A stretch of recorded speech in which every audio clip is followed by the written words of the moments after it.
The question is, Sanak Lal and Gagan started their career in Wales Limited after going through a rigorous recruitment process. Since they had no prior work experience, the firm decided to give them 1 year to prove themselves. Name the principle of management followed by Wales Limited. तो यहाँ पे आपका question क्या बोल रहा है कि जो दो इंडिविजुअल्स है सनक लाल और गगन, उन्होंने अपना करियर स्टार्ट किया वेल्स लिमिटेड में, राइट? क्योंकि उनके पास कोई प्रॉपर एक्सपीरियंस, वर्क एक्सपीरियंस नहीं था पहले से, तो फर्म ने डिसाइड किया कि वो उनको 1 साल का टाइम देगी अपने आप को प्रूव करने के लिए। तो यहाँ पे जो कंपनी है वेल्स लिमिटेड, वो कौन से मैनेजमेंट के प्रिंसिपल को फॉलो कर रही है? तो यहाँ पे वो जिस मैनेजमेंट ऑफ प्रिंसिपल को फॉलो कर रही है वो है आपका stability of personnel. Stability of personnel जो क्या बोलता है कि एक ऑर्गेनाइजेशन में एफिशिएंसी को मेंटेन रखने के लिए ये जरूरी है कि हम एम्प्लॉइज के टर्नओवर को मिनिमाइज करें, राइट?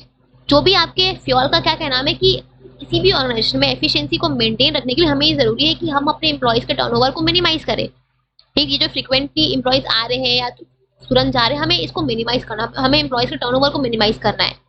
हमने एक बार किसी को अगर रिक्रूट कर लिया, हमें किसी भी इंसान को प्रॉपर्ली अच्छे से देख के परख के रिक्रूट करना है, और जब हमने एक बार उसको रिक्रूट कर लिया, उसको हमसे सेलेक्ट कर लिया, तो हमें उसे उस जॉब पे एक मिनिमम फिक्स्ड टेन्योर के लिए रखना है, ठीक है?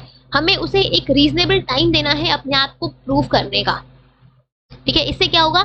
इससे एम्प्लॉइज के अंदर एक जॉब सिक्योरिटी वाली फीलिंग आएगी, राइट? और साथ में जो ऑर्गेनाइजेशन का भी बेनिफिट होगा, उसका जो खर्चा है बार बार रिक्रूटमेंट का, बार बार ट्रेनिंग देने का, वो जो खर्चा है वो भी बचेगा। तो अल्टीमेटली जो ऑर्गेनाइजेशन की एफिशिएंसी है वो मेंटेन होगी। तो ये जो सिंपल आपका स्टेबिलिटी ऑफ पर्सनल है वो यही बोलते हैं कि हमें अपने एम्प्लॉइज को एक मिनिमम फिक्स्ड टेन्योर के लिए उस पोजीशन पे रखना है, उनको बार बार शिफ्ट या ट्रांसफर नहीं करना है या बार बार रिमूव नहीं करना। हमें किसी भी एम्प्लॉय को इस किसी भी पोस्ट पे एक पर्टिकुलर फिक्स टाइम पीरियड के लिए रखना है और उनको एक मिनिमम रीजनेबल टाइम देना है अपने आप को प्रूव करने के लिए, ठीक है? That is your stability of personnel, ठीक है?